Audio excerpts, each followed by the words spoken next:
আসসালামু আলাইকুম সবাইকে। আসো আজকে আমরা ভেক্টর অধ্যায়ের ট্রাপিজিয়াম সম্পর্কিত একটা অত্যন্ত গুরুত্বপূর্ণ একটা উপপাদ্য আছে। এটা আমরা ভেক্টর পদ্ধতিতে প্রমাণ করব। সেটা হচ্ছে এরকম, ভেক্টর পদ্ধতিতেই প্রমাণ করতে হবে। সেটা ট্রাপিজিয়ামের কর্ণদ্বয়ের মধ্যবিন্দুর সংযোগ সরলরেখা, অর্থাৎ একটা ট্রাপিজিয়ামের দুটো কর্ণ এবং এই দুটো কর্ণর মধ্যবিন্দুর দ্বয়ের সংযোগ সরলরেখা কি হবে? সমান্তরাল বাহুদ্বয়ের সমান্তরাল। আমরা জানি ট্রাপিজিয়ামের এক জোড়া বিপরীত বাহু পরস্পর সমান্তরাল। সেই সমান্তরাল বাহুদ্বয়ের সমান্তরাল হবে এবং তাদের দৈর্ঘ্য তোমার হচ্ছে তাদের বিয়োগফলের অর্ধেক, অর্থাৎ ওই কর্ণদ্বয়ের মধ্যবিন্দু যে সংযোগ সরলরেখা হইলো, এই সংযোগ সরলরেখাটা ওই দুটা সমান্তরাল বাহুদ্বয়ের মধ্যে বিয়োগ করলে তার অর্ধেকের সমান হবে। অর্থাৎ আমরা এখানে একটা ট্রাপিজিয়াম অঙ্কন করি।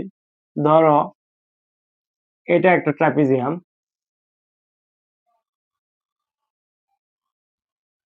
ধরো নাম দেওয়া হলো বি সি ইডি একটি ট্রাপিজিয়াম। আচ্ছা, এই ট্রাপিজিয়ামের দুটি কর্ণ বি কর্ণ এবং সিডি কর্ণ, এই দুটো কর্ণ এবং এই দুই কর্ণের মধ্যবিন্দু, তাহলে অবশ্যই বি কর্ণের মধ্যবিন্দু এই জায়গাতে হবে এবং সিডি কর্ণের মধ্যবিন্দু ধরো এখানে হলো। এটার নাম দিলাম আমরা এম আর এটার নাম দিলাম এন। তাহলে কর্ণদ্বয়ের মধ্যবিন্দু গুলো যোগ করলে আমরা একটা রেখা পাবো। আচ্ছা, একটা রেখা পেলাম। এখন বলতেছে এই যে এই কর্ণদ্বয়ের মধ্যবিন্দুর সংযোগ রেখা, আচ্ছা সংযোগ সরলরেখা মানে এম এন, এটা কার সমান্তরাল? এটা হবে ডি এর সমান্তরাল এবং বিসির সমান্তরাল।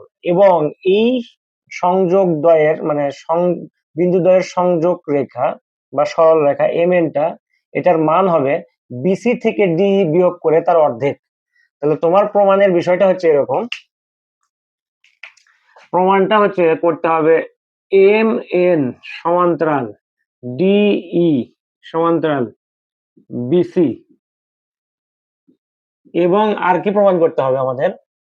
আর প্রমাণ করতে হবে তোমার এম এন এর মান এম এন সমান half into BC minus D. এই দুইটা বিষয় আমাদেরকে ভেক্টর পদ্ধতিতে প্রমাণ করতে হবে। তো তুমি এখানে ভেক্টর চিহ্ন দিতে পারো, এই যে এই দিকে আর এইদিকে দিলাম আমরা দুইটা, অর্থাৎ এই দুই সন্নিহিত বাহুর ভেক্টর চিহ্ন একই দিকে দিব এবং এই বাহু এই দুটো বাহুর সন্নিহিত বাহুর ভেক্টর চিহ্ন যদি আমরা একই দিকে দিই, দেখো এইদিকে, আচ্ছা দিলাম আমরা। এখন আমরা ইজিতে এটা প্রমাণ করব। তো তুমি লিখবা এইভাবে, মনে করি মনে করি বি সি ইডি একটি ট্রাপিজিয়াম। এই ট্রাপিজিয়ামের বিই এবং সিডি কর্ণদ্বয়ের মধ্যবিন্দু যথাক্রমে এম এবং এন, এম কমা এন যোগ করি, তাহলে প্রমাণ করতে হবে যে এম এন সমান্তরাল ডিই সমান্তরাল বিসি এবং এম এন সমান half into BC minus D. ব্যাস, এইটুকু হয়ে গেল। এখন আমাদের মেইন টপিক যেটা, সেটা হচ্ছে প্রমাণ। দেখো প্রমাণটা আমি অত্যন্ত সহজ করে তোমাকে বোঝাই দিচ্ছি। তাহলে প্রমাণটার জন্য আমাদের লাগবে হচ্ছে তোমার অবস্থান্তর ভেক্টর, অবস্থান ভেক্টর লাগবে। প্রমাণটা হচ্ছে এখানে অবস্থান ভেক্টর বিষয়টা আসবে, সেটা হচ্ছে এরকম, মূল বিন্দুর সাপেক্ষে যদি কোনো বিন্দুর বা কোনো বিন্দু, আচ্ছা মূল বিন্দুর সাপেক্ষে কোনো একটা বিন্দুর অবস্থান নির্ণয় করাকে অবস্থান্তর ভেক্টর বা অবস্থান ভেক্টর বলা হয়।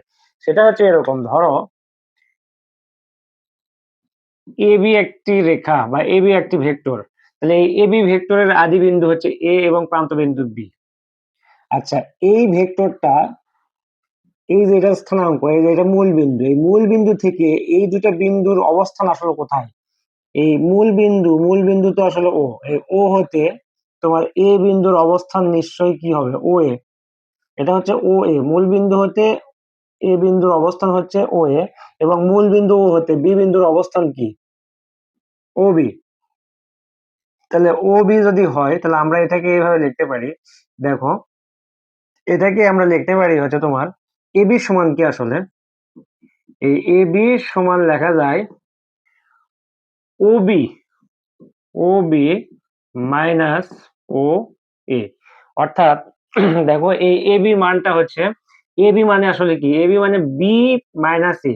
বি মানে আসলে বি তো একটা বিন্দু, কিন্তু এই বির অবস্থান আসলে মূল বিন্দুর সাপেক্ষে হবে। তার মানে কি এখানে এ বি বলতে এখানে বি মাইনাস এ, কিন্তু বিটা আসলে তো একটা বিন্দু, ওই জন্য তোমার এখানে মূল বিন্দুর সাপেক্ষে নেওয়া হচ্ছে। অর্থাৎ এ বি ভেক্টরের আদি বিন্দু এ এবং প্রান্ত বিন্দু বি এটা সমান লেখা যায় মূল বিন্দুর সাপেক্ষে। তাহলে এই যে বির সাথে ও আসবে, বির সাথে ও আসবে এবং এর সাথে ও আসবে, ও আসবে এবং মাঝখানে মাইনাস হবে। তার মানে কি এখানে হবে প্রথমে ও বি মাইনাস ও এ, ও বি মাইনাস, আগে প্রথমে এটা হবে ও বি মাইনাস ও এ, এটা হবে। এটা হচ্ছে মূল বিন্দুর সাপেক্ষে অবস্থান ভেক্টর, অবস্থান্তর ভেক্টর বা অবস্থান ভেক্টর। আচ্ছা, এখন আমরা এখানে আমরা লিখবো এভাবে যে মনে করি মূল বিন্দুর সাপেক্ষে বি সি ই ডি বিন্দুর অবস্থান ভেক্টর যথাক্রমে বি সি ই ডি। লিখবা মনে করি মূল বিন্দুর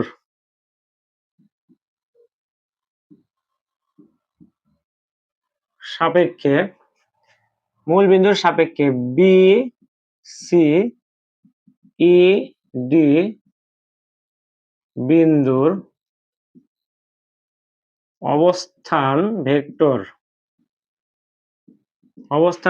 যথাক্রমে B vector, C vector, E vector, D vector.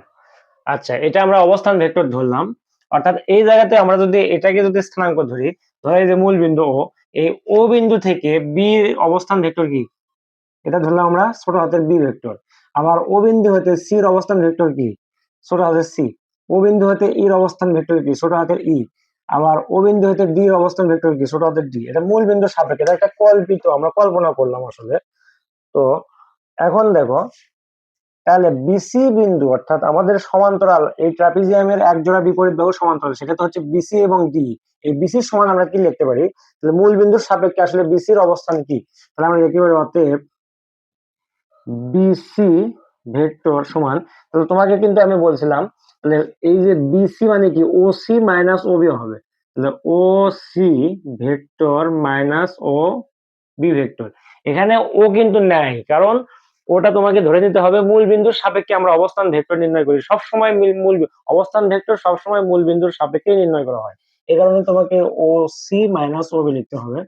তো এখন আমরা লিখতে পারি অতএব, আচ্ছা অতএব না, যে এখানে দেখো ওসি মানে কি, আসলে ওসি মানে আমরা ধরছি তোমার সি ভেক্টর মাইনাস ও বি মানে হচ্ছে বি ভেক্টর, এবং ডি ডিই ভেক্টর সমান কি, ডি ভেক্টর সমান লেখা যায় তোমার ও ডি ও ই সরি ও ই ভেক্টর মাইনাস ও ডি ভেক্টর। তাহলে এখান থেকে লেখা যায় ও ই মানে তো ই ভেক্টর মাইনাস ও ডি মানে হচ্ছে ডি ভেক্টর। আচ্ছা, এটা পেলাম।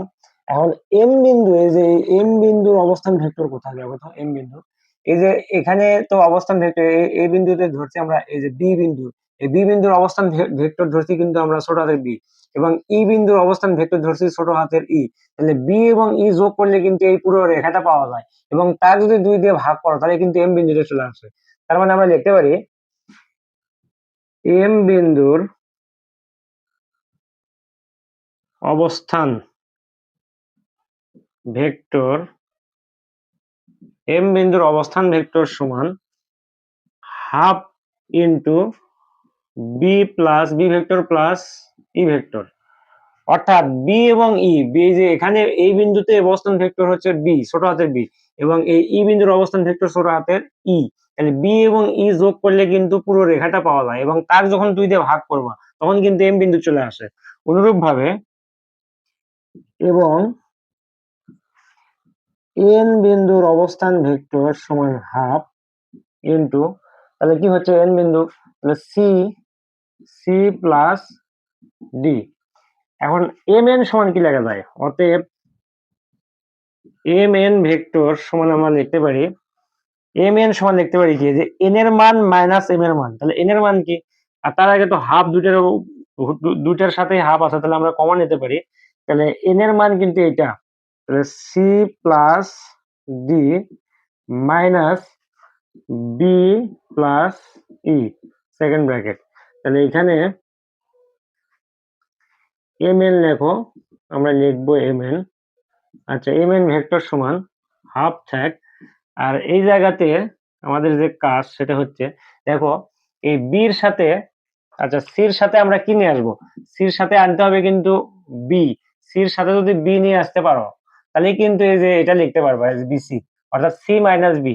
তাহলে সি, এই যে সি ভেক্টর, আর এই যে বি, বি যদি তুমি এই পাশে নিয়ে আসো তাহলে তো বির আগে মাইনাস আছে, তার মানে কি বির আগে মাইনাস, তুমি এটাকে এইভাবে লিখতে পারো কিন্তু মাইনাস বি ভেক্টর। আচ্ছা, তারপর প্লাস, প্লাস এখানে কি থাকতেছে, এখানে থাকতেছে এই যে ডি ভেক্টর। তাহলে ডি ভেক্টর মাইনাস, এই যে এই minus E vector, D vector minus E vector, D vector minus E vector. আচ্ছা, সেকেন্ড ব্র্যাকেট দিলাম।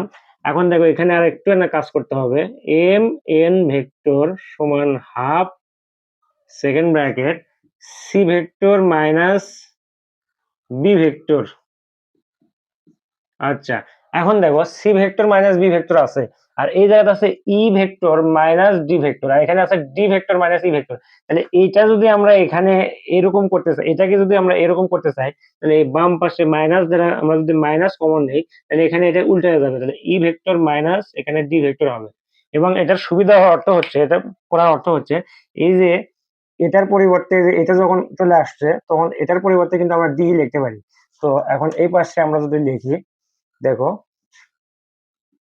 তাহলে এম এন ভেক্টর ইকুয়াল তোমার হাফ, আর এই যে C minus D, C minus ডির পরিবর্তে কিন্তু তুমি বিসি লিখতে পারো, বিসি ভেক্টর। তাহলে বিসি ভেক্টর, বিসি ভেক্টর, তারপরে এই মাইনাস, মাইনাস আবার ই মাইনাস ডির পরিবর্তে, ই মাইনাস ডির পরিবর্তে কিন্তু আমরা ডি ভেক্টর লিখতে পারি। তাহলে ডি ভেক্টর, ডি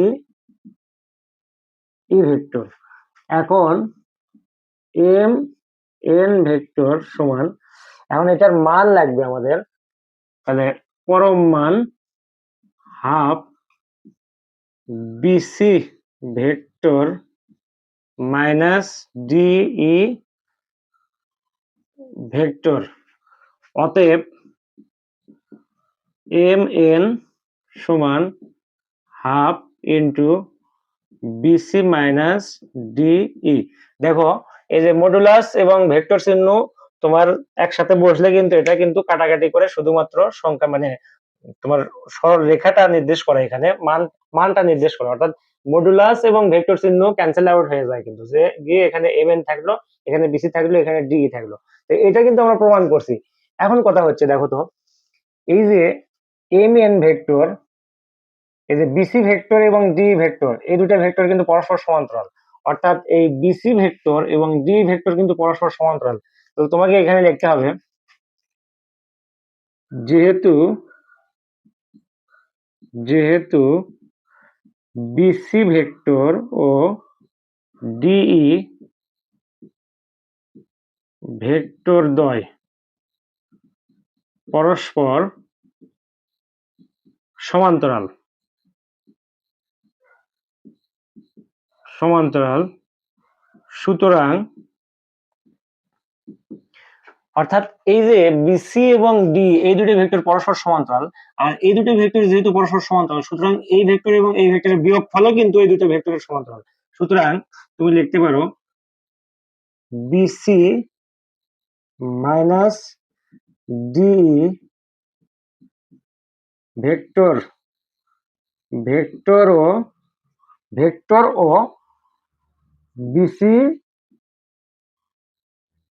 বিসি এবং বিসি ও ডিই ভেক্টর দ্বয়ের সমান্তরাল। যেহেতু বিসি এবং ডি এই দুটো ভেক্টর পরস্পর সমান্তরাল সুতরাং এই দুই ভেক্টরের বিয়োগফল বিসি এবং ডি ভেক্টরের ভেক্টর দ্বয়ের কি হবে, সমান্তরাল হবে। তো যেহেতু সমান্তরাল হয়ে গেল তাহলে আমরা লিখতে পারি অতএব তোমার এম এন, আর বিসি মাইনাস ডি মানে তো M N, BC minus D এটার মানে তো এম এন, আসলে এম এন সমান্তরাল বিসি সমান্তরাল ডি বা ডি সমান্তরাল বিসি একটা লিখলেই হলো, ওটা কোনো সমস্যা নাই।